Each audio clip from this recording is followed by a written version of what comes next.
മാലപ്പടക്കം കാരൂർ നീലകണ്ഠപിള്ള. ഊണും കഴിഞ്ഞ് ഞാനൊരു മയക്കത്തിൻ്റെ സുഖം ആസ്വദിക്കാൻ തുടങ്ങി. കൃഷ്ണപിള്ളയില്ലേ ഇവിടെ എന്നൊരു ചോദ്യം എൻ്റെ ചെവിയിൽ വന്നു തറച്ചു. ഏയ് കൃഷ്ണപിള്ളേ, ആരുമില്ലേ ഇവിടെ? വീണ്ടും ശബ്ദം. മുടിഞ്ഞു പോട്ടെ എന്ന് പ്രാഗിക്കൊണ്ട് ഞാൻ എഴുന്നേറ്റ് വരാന്തയിലേക്ക് വന്നു. മുറ്റത്തേക്ക് നോക്കാൻ വയ്യാതെ വണ്ണം കഠിനമായ വെയിൽ. അതിനിടയിൽ ചെമ്മണ്ണു പുരണ്ട ഒരു വൃദ്ധൻ വരാന്തയിലേക്കു കയറി. കീറിയ ഉടുപ്പുകളും നരച്ചു നീണ്ട താടിയുമുള്ള ആ പ്രാകൃതൻ മോണ വെളുക്കി കാട്ടിക്കൊണ്ട് എൻ്റെ അടുത്ത് വന്ന് ചോദിച്ചു, കൃഷ്ണപിള്ളയല്ലേ? മിനുത്ത കഷണ്ടിയിൽ നിന്ന് പുറപ്പെട്ട് ചുളിഞ്ഞ നെറ്റിവഴി ഒഴുകുന്ന വിയർപ്പ് പൊടി പറ്റി ചെമ്പിച്ച താടിയുടെ തുമ്പത്ത് വന്ന് തൂങ്ങിയിരിക്കുന്നു. എൻ്റെ ഓർമ്മയുടെ ചുരുളുകൾ വിടരാൻ തുടങ്ങിയപ്പോൾ എന്നെ മനസ്സിലായോ എന്ന ചോദ്യവും പുറപ്പെട്ടു. മനസ്സിലായി, ഞാൻ അത്ഭുതാദരങ്ങളോടെ പറഞ്ഞു. ഇപ്പോൾ എവിടെന്നാ വരുന്നത്? ഈ തീ പോലുള്ള വെയിലത്ത്? കേശവക്കുറുപ്പ് സാറിനെ ഓർത്തു ഇല്ലേ? നിങ്ങൾ ആരും മറക്കുകയില്ലെന്ന് എനിക്കറിയാം എന്നു പറഞ്ഞിട്ട് അദ്ദേഹം വടി ഭിത്തിയിൽ ചാരി വെച്ചിട്ട് അവിടെ കിടന്ന ബെഞ്ചിലിരുന്നു. കയ്യിലുണ്ടായിരുന്ന വയറുവീർത്ത സഞ്ചി ബെഞ്ചിൻ്റെ കീഴെ വെച്ചു. ഹാവൂ, എന്തൊരു വെയില്! കാല് പൊള്ളി കുമളച്ചു. നന്നാ ദാഹമുണ്ട്. ദാഹമാക്കേണ്ട, വിശപ്പ് തന്നെ ആകട്ടെ. എന്താ, ഊണും കഴിഞ്ഞ് ഉറങ്ങുകയായിരുന്നോ ഭാഗ്യവാൻ? ഈ അസമയത്ത് വിശപ്പും കൊണ്ട് വന്നിരിക്കുന്നതാരപ്പ എന്ന മട്ടിൽ എൻ്റെ ഭാര്യ വാതിൽക്കൽ നിന്ന് തല പുറത്തേക്ക് നീട്ടി.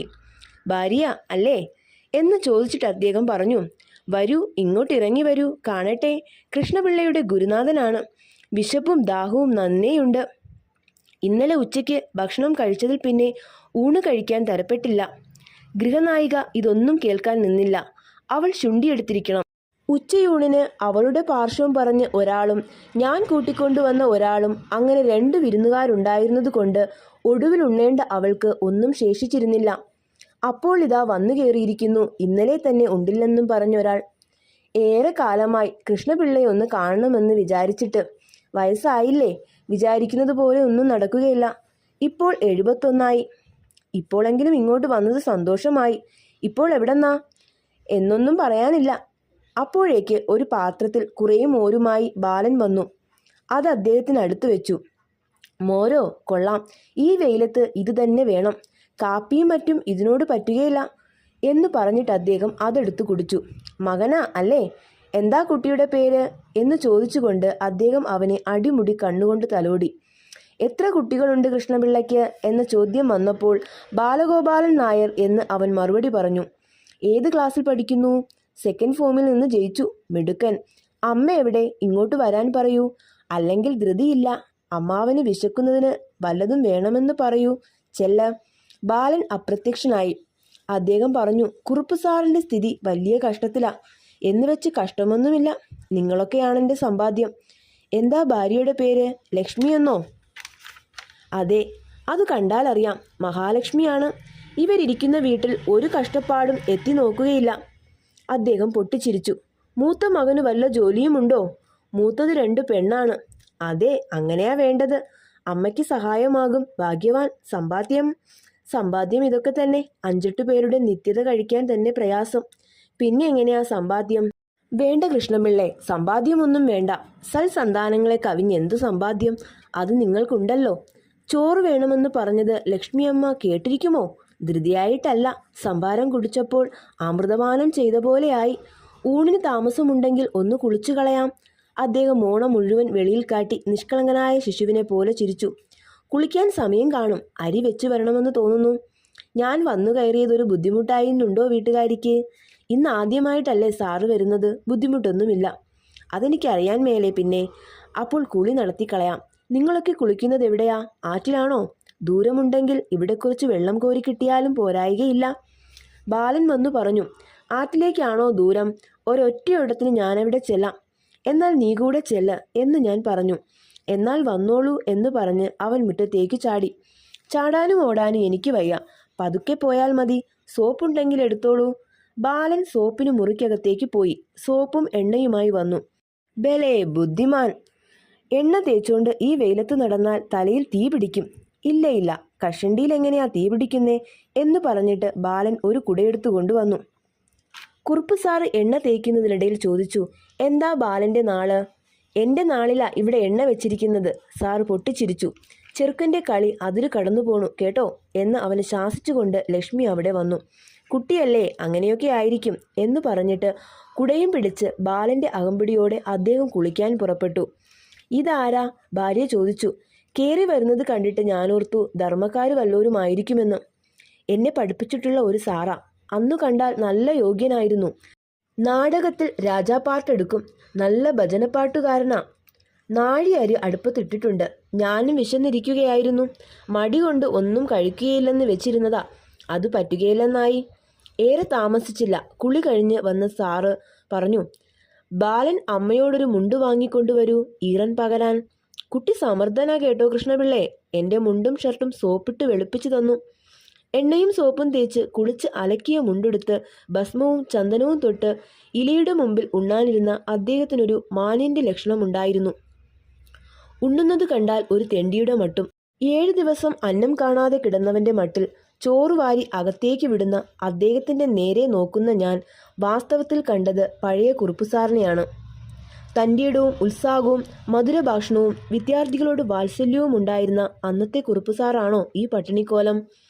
കൂട്ടാനൊന്നുമില്ല. ഊണ് സുഖമായില്ല.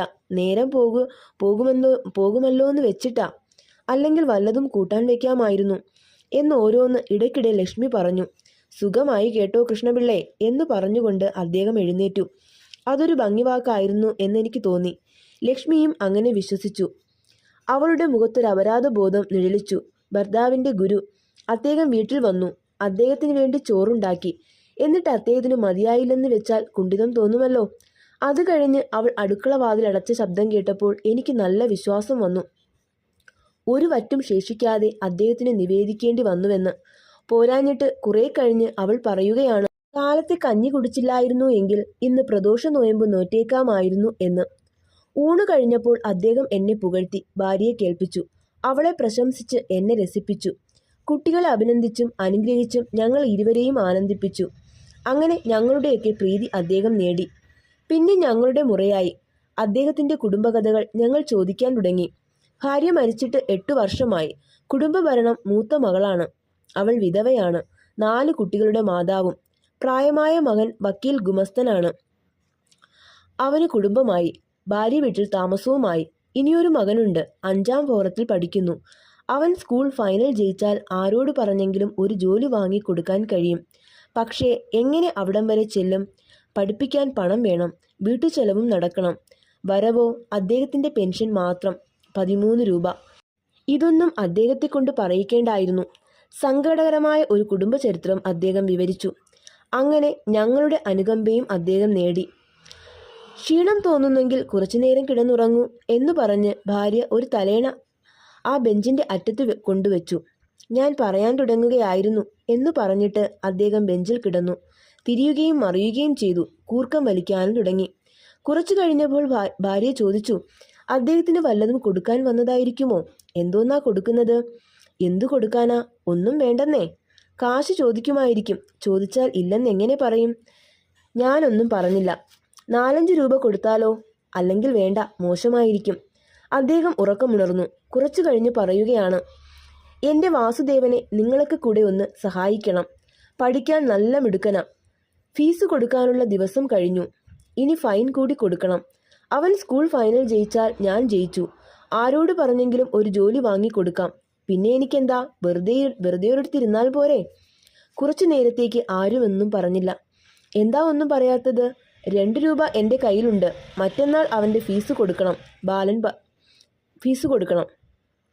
ബാലൻ പറഞ്ഞു, ഒരെണ്ണം ഞാൻ വേണോ തരാം. ഈ ചെറുക്കൻ. ലക്ഷ്മി അവൻ്റെ നേരെ കണ്ണുമിഴിച്ചു. ലക്ഷ്മി എന്നെ അകത്തേക്ക് വിളിച്ച് ഒരു 5 രൂപ നോട്ട് തന്നിട്ട് പറഞ്ഞു, ഇത് കൊടുക്കൂ. ഞാനത് അദ്ദേഹത്തിന് കൊടുത്തു.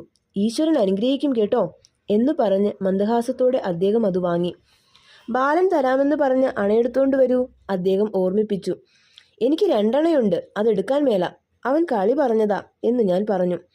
പോയിട്ട് വരാം എന്ന് പറഞ്ഞ് അദ്ദേഹം സഞ്ചി എടുത്തു. വരണം കേട്ടോ, അല്ലെങ്കിൽ വരണ്ട എന്ന് ബാലൻ പറഞ്ഞു. അന്ന് ഞങ്ങൾ അദ്ദേഹത്തെപ്പറ്റി വളരെ നേരം സംസാരിച്ചു. ഒരു നല്ല കാര്യം ചെയ്ത കൃതാർത്ഥതയോടെ. എന്നാലും അദ്ദേഹത്തിൻ്റെ ആത്മകഥ എൻ്റെ തലച്ചോറിൽ പുക കടത്തിവിട്ടു. ആകാവുന്ന കാലത്ത് പണിയെടുത്തു. അരുതാതെയായപ്പോൾ 16 വയസ്സായ കുട്ടിയിൽ തന്നെയും കുടുംബത്തെയും സമർപ്പിച്ച് ആ നല്ല കാലവും കാത്തിരിക്കുകയാണ്. അവൻ 2 കൊല്ലം കൂടി പഠിക്കണം, പാസ്സാകണം, ജോലി കിട്ടണം, എന്നിട്ട് ആ കുടുംബം പുലരണം. പോയിട്ട് വരാം എന്ന വാക്ക് അദ്ദേഹം പാലിച്ചു. 1 മാസം കഴിഞ്ഞെന്നു മാത്രം. അടുത്ത തവണ അത്രയും താമസിച്ചില്ല. അങ്ങനെ പല തവണ വന്നു.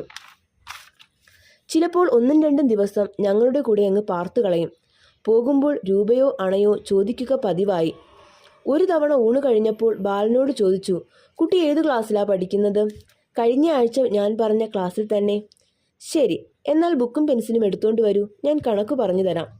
എനിക്ക് കണക്കൊക്കെ അറിയാം. ക്ലാസ്സിലിടുന്ന എല്ലാ കണക്കും എനിക്ക് ശരിയായിരിക്കും. ഹിന്ദിയാണ് എനിക്ക് അറിഞ്ഞുകൂടാത്തത്, അത് പറഞ്ഞു തരാമോ? ഹിന്ദി എനിക്ക് അറിഞ്ഞുകൂടല്ലോ. എന്നാൽ ഞാൻ പഠിപ്പിക്കാം. മേ ഞാൻ, തൂ നീ, തും നിങ്ങൾ, കോൻ ആര്. മിണ്ടാതിരിക്കു ചെറുക്ക, ലക്ഷ്മി അവനെ ശാസിച്ചു. ബാലന് എത്ര വയസ്സായി? ഞാൻ മിണ്ടുകയില്ല. മിണ്ടരുതെന്ന് അമ്മ പറഞ്ഞു. ഇപ്പോൾ മിണ്ടിയതോ? മിണ്ടുകയില്ലെന്ന് പറയുകയായിരുന്നല്ലോ. വയസ്സാണോ ചോദിച്ചത്? പറയാം. എനിക്ക് നോക്കട്ടെ, അല്ലെങ്കിൽ വേണ്ട, ഇനി വരുമ്പോൾ പറയാം. മിടുക്കൻ, നന്നായി വരും. ബാലനും കുറുപ്പ് സാറും ചങ്ങാതികളെപ്പോലെ പലതും പറഞ്ഞ് സമയം കഴിച്ചു. കൃഷ്ണപിള്ളേ, എനിക്കൊരാശ, അത് നിങ്ങൾ സാധിച്ചു തരണം. എനിക്ക് പേടിയായി. എന്തായിരിക്കുമോ ആ ആശ? എനിക്ക് ഗുരുവായൂരൊന്ന് പോയി ഭഗവാനെ ഒന്ന് തൊഴണം. വളരെ നാളായി മോഹിക്കുന്നു. അവിടെ എത്താനുള്ള പണം തന്നാൽ തിരിച്ചു പോരാൻ എങ്ങനെയും വഴിയുണ്ടാക്കാം. എനിക്ക് ദേഷ്യം തോന്നി. കൂടെ വന്ന് ഉപദ്രവിക്കുന്നതിന് പുറമെ ഓരോ ആശകൾ സാധിക്കാനും എന്നെയാണ് ഒഴിവ് കണ്ടിരിക്കുന്നത്. അവിടെ ചെന്ന് ഭഗവാനോട് പ്രാർത്ഥിച്ചാൽ എൻ്റെ കഷ്ടതകൾ മാറിക്കിട്ടും. വലിയ ബുദ്ധിമുട്ടാണതിന്. ഇവിടെ പല ആവശ്യങ്ങളും നീക്കി വെച്ച് കഴിച്ചുകൂടുകയാണ് എന്ന് ഞാൻ വിനയത്തോടെ അറിയിച്ചു. സാരമില്ല, വേണ്ട, എന്നാൽ ഞാൻ പോയി വരാം. അന്ന് അദ്ദേഹത്തെപ്പറ്റി ഞാനും ഭാര്യയും കൂടി പറഞ്ഞതിൻ്റെ ചുരുക്കം ഇതൊരൊഴിയാബാധയാണ് എന്നായിരുന്നു. എങ്കിലും എനിക്ക് അല്പം അനുകമ്പയും തോന്നി. കൃഷ്ണപിള്ളയില്ലേ ഇവിടെ എന്ന് ചോദിച്ചുകൊണ്ട് ഒരു 15 ദിവസം കഴിഞ്ഞപ്പോൾ അദ്ദേഹം വന്നു കയറി. കയ്യിൽ ഒരു മാമ്പഴവുമുണ്ട്. ഒരു ദേശസഞ്ചാരം കഴിഞ്ഞു വരിക. ഗുരുവായൂർ വരെ പോയിരുന്നു. ഓ ഭഗവാന്റെ മാഹാത്മ്യം, അവിടെ ചെന്ന് കാണണം. കൈയില്ലാത്തതും കണ്ണുപൊട്ടിയതും കാലൊടിഞ്ഞതും, ആഹാ, ഭക്തിമയമല്ലേ. കൃഷ്ണ കൃഷ്ണ. കൃഷ്ണപിള്ള പോയിട്ടുണ്ടോ ഗുരുവായൂര്? ഇവരെയൊക്കെ ഒന്ന് കൊണ്ടുപോയി തൊഴിയിക്കണം. പ്രസംഗിക്കുന്നതിനിടയിൽ അദ്ദേഹം ബെഞ്ചിൽ ഇരിപ്പ് പിടിച്ചു. ലക്ഷ്മിയമ്മേ, ഗുരുനാഥൻ വന്നിട്ടുണ്ട് എന്നൊരറിയിപ്പും പുറപ്പെടുവിച്ചു. ബാലനില്ലേ ഇവിടെ? കുറച്ച് സംഭാരം കൊണ്ടുവരൂ. ഈ മാമ്പഴം കഴുകി മൂക്കൊന്ന് ചെത്തിത്തരൂ. സംഭാരത്തിൽ മാമ്പഴം പിഴിഞ്ഞു കുടിച്ചാൽ അസല. ബാലൻ സംഭാരം കൊണ്ടുവന്നു. മിടുക്കൻ, ഏത് ക്ലാസ്സിലാണ് പഠിക്കുന്നത്? കഴിഞ്ഞ തവണ സാറ് വന്നപ്പോൾ പഠിച്ച ക്ലാസ്സിൽ തന്നെ എന്നൊരു പരിഹാസമട്ടിൽ അവൻ മറുപടി പറഞ്ഞു. മാമ്പഴം അവൻ്റെ നേരെ നീട്ടിക്കൊണ്ട് അദ്ദേഹം പറഞ്ഞു, ഇന്നാ മൂക്കു ചെത്തിക്കൊണ്ടുവരൂ. അവൻ മാമ്പഴം വാങ്ങിക്കുന്നതിന് മുമ്പ് പറഞ്ഞു, മാമ്പഴത്തിന് പകരം മൂക്കു ചെത്തി തരാനോ? ഞാൻ തരികയില്ല. ഞാൻ 2 മാമ്പഴം തരാം, ഒരു ചെവി ചെത്തി തരാമെങ്കിൽ. ബാലനെ അമ്മ ശാസിച്ചു. അധിക പ്രസംഗി, കളിക്കുന്നോ? ഓ സാരമില്ല, കുട്ടികളല്ലേ. കൃഷ്ണപിള്ളയും കുട്ടിയായിരുന്നപ്പോൾ ഒരു കൊച്ചു വികൃതിയായിരുന്നു. നല്ല ചുട്ട അടി കൊടുത്തിട്ടുണ്ട് ഞാൻ. ഇല്ലേ കൃഷ്ണപിള്ളേ? ഞാനൊന്ന് ചിരിച്ചു. അടിയുടെ ചൂടൊന്നും ഓർമ്മയിൽ വന്നില്ല. ഇതൊക്കെ പറയുന്നതിനിടയിൽ ഞാൻ മാമ്പഴത്തിൻ്റെ മൂക്ക് ചെത്തിക്കൊടുത്തു. അത് പിഴിഞ്ഞൊഴിച്ച് കുറുപ്പ് സാർ മോര് കുടിച്ച് ഒരേമ്പക്കം വിട്ടു. വയറു നിറഞ്ഞല്ലോ, ഇന്നിനി ചോറ് വേണ്ട എന്ന് പറഞ്ഞ് ബാലന്റെ ചെവി പിടിച്ച് തിരുമുന്ന ഭാവം കാണിച്ചു വൃദ്ധൻ. അവൻ മിനുത്ത കഷണ്ടിയിൽ ചന്ദനം കൊണ്ട് കോലം വരച്ചു. അന്ന് അവനൊരു വികൃതി കാണിച്ചു. അദ്ദേഹം ബെഞ്ചിൽ കിടന്നു മയങ്ങാൻ തുടങ്ങിയതേ ഉള്ളൂ. അദ്ദേഹത്തിന്റെ ചെവിക്കടുത്ത് ഒരു മാലപ്പടക്കത്തിന്റെ തിരി കത്തിച്ചു. അത് ഭീകരമായി പൊട്ടി. കുറുപ്പ് സാർ ഞെട്ടിപ്പിടഞ്ഞെഴുന്നേറ്റു. ബെഞ്ചിൽ നിന്ന് ഒരു പകുതി വീഴ്ച പറ്റി. അയ്യയ്യോ, പേടിച്ചു പോയോ? മാലപ്പടക്കം പൊട്ടിയിട്ടോ? എന്നാൽ വരുന്ന തവണയാകട്ടെ ഇങ്ങനെ കിടന്നുറങ്ങുമ്പോൾ ഞാൻ ഈ താടിയിൽ 5-6 മാലപ്പടക്കം കെട്ടിത്തൂക്കും. എന്നിട്ട് പതുക്കെ തീ കൊളുത്തും എന്ന് പറഞ്ഞുകൊണ്ട് അവൻ തുള്ളിച്ചാടുകയും പൊട്ടിച്ചിരിക്കുകയും ചെയ്തു. കുറുപ്പ് സാറ് എന്തൊക്കെയോ പുറപുറത്തു. വേറെ ആരും അവരുടെ കാര്യത്തിൽ ശ്രദ്ധിച്ചില്ല. അന്ന് യാത്രയായപ്പോൾ പോകുക എന്ന് മാത്രമേ അദ്ദേഹം പറഞ്ഞുള്ളൂ. ആ പോക്ക് നോക്കിക്കൊണ്ട് ബാലൻ വിഷാദിച്ചു നിന്നു. അദ്ദേഹത്തിന് വീഴ്ച കൊണ്ട് എന്തെങ്കിലും പറ്റിയോ എന്ന് ചോദിക്കാത്തതിൽ എനിക്ക് കുണ്ഠിതം തോന്നി. എന്നാലും ബാലനെ ഞാനോ ലക്ഷ്മിയോ ശാസിച്ചില്ല. കുറച്ചു നേരത്തേക്ക് ബാലന്റെ ശബ്ദം കേട്ടില്ല. അന്ന് മുഴുവൻ അവൻ അലസനായിരുന്നു. അടുത്ത ദിവസം ബാലന് പനി ബാധിച്ചു. ഒരാഴ്ച കഴിയും മുമ്പേ അദ്ദേഹം വീണ്ടും വന്നു. ആ വികൃതി ചെറുക്കനില്ലേ ഇവിടെ എന്ന മുഖപുരയോടെയാണ് കയറി വന്നത്. അവൻ എന്നെ പേടിപ്പിച്ചു. അന്നു മുതൽ എനിക്ക് സുഖമില്ല. അദ്ദേഹം നന്നേ അവശനായിരുന്നു. നടക്കുന്നതിൽ ഒരു അസ്വാധീനത. കണ്ണുകൾ മിക്കവാറും നിർജീവങ്ങളായിരുന്നു. ബാലന് പനിയാണ്, ആ മുറിയിൽ കിടക്കുന്നു എന്ന് ഞാൻ പറഞ്ഞു. അവൻ കിടന്ന മുറിയിലേക്ക് അദ്ദേഹം ചെന്നു. അവനെ അടിമുടിയൊന്ന് നോക്കി. ലക്ഷ്മി അടുത്തുണ്ടായിരുന്നു. മാലപ്പടക്കം കിട്ടാഞ്ഞിട്ടാണോ പനി വന്നത്? എൻ്റെ താടിയിൽ കെട്ടുതൂക്കി കത്തിക്കാനോ? വയസ്സായവരെ നിന്ദിക്കരുത്, അല്ലെങ്കിൽ ഇങ്ങനെയൊക്കെ വരും. ഈ ഓരോ വാക്കും എന്നെ വേദനിപ്പിച്ചു. ബാലൻ കണ്ണീരൊഴുക്കി. ലക്ഷ്മിയുടെ മുഖം ചുവന്നു. അവളുടെ ചുണ്ട് വിറയ്ക്കാൻ തുടങ്ങി. അദ്ദേഹം പറഞ്ഞു, എൻ്റെ താടിയിൽ മാലപ്പടക്കം കെട്ടിത്തൂക്കി കത്തിക്കുന്നത് എങ്ങനെയാ ഇനി? പോകുന്നുണ്ടോ ഇറങ്ങി? വകതിരിവ് നശിക്കുമോ വയസ്സായാൽ? വല്ലടവും പോയി ചാകരുതോ? ലക്ഷ്മിയുടെ ഈ വാക്കുകൾ കേട്ടിട്ട് അതൊട്ടും അധികമായില്ലെന്ന് എനിക്ക് തോന്നി. കുറുപ്പ് സാർ മൗനം പൂണ്ടു നിന്നു. അദ്ദേഹത്തിൻ്റെ കണ്ണു നിറഞ്ഞു. അദ്ദേഹം പതുക്കെ പുറകോട്ട് നീങ്ങി. മുറിക്ക് പുറത്തായി. ബാലൻ എന്തോ പറയാൻ തുടങ്ങി. എന്നിട്ട് ഭിത്തിയുടെ നേരെ തിരിഞ്ഞു കിടന്നു. ലക്ഷ്മി അവനെ തലോടി. കുറുപ്പ് സാർ പടിപ്പുരയും കടന്നു. അരമണിക്കൂർ കഴിഞ്ഞു കാണും. ബാലന് വല്ലാത്ത ഒരു അസ്വസ്ഥ്യം. അതങ്ങ് മാറുകയും ചെയ്തു. എന്നാലും ഡോക്ടറെ കണ്ട് വിവരം പറയാമെന്ന് കരുതി ഞാൻ യാത്രയായി. പടിപ്പുര കടന്നപ്പോൾ കണ്ടു കുറുപ്പ് സാർ അവിടെ കിടക്കുന്നു. ഞാൻ പരിഭ്രമിച്ച് അദ്ദേഹത്തെ വിളിച്ചു. അദ്ദേഹം വിളി കേട്ടില്ല. ലക്ഷ്മിയെ വിളിച്ചു. അയൽക്കാരെ വിളിച്ചു. ആളുകൾ കൂടി. ഹൃദയസ്തംഭനമാ എന്നാരോ പറഞ്ഞു. ഈ വഴിയിന്നെടുത്ത് വീട്ടിലേക്ക് കൊണ്ടുപോയെങ്കിൽ എന്ന് ലക്ഷ്മി വിക്കി വിക്കി പറഞ്ഞു. പോലീസുകാരോ മറ്റോ വന്നിട്ടു മതി എന്ന് അറിവുള്ളവർ ഉപദേശിച്ചു. പോലീസ് വന്നു. പരേതന്റെ മുതലുകൾ തിട്ടപ്പെടുത്തി. കീറിയ ഒരു മുണ്ട്, ഒരു തോർത്ത്, 7 ഒറ്റ രൂപ നോട്ട്, ഒറ്റയണത്തുട്ട് 2, പിന്നെ ഒരു ചെറിയ കടലാസ് പൊതി. അതിലോ മാലപ്പടക്കത്തിൻ്റെ ഒരു മാല. ആ മാലപ്പടക്കം എൻ്റെ ഹൃദയത്തിൽ കിടന്ന് പൊട്ടുകയാണിപ്പോഴും.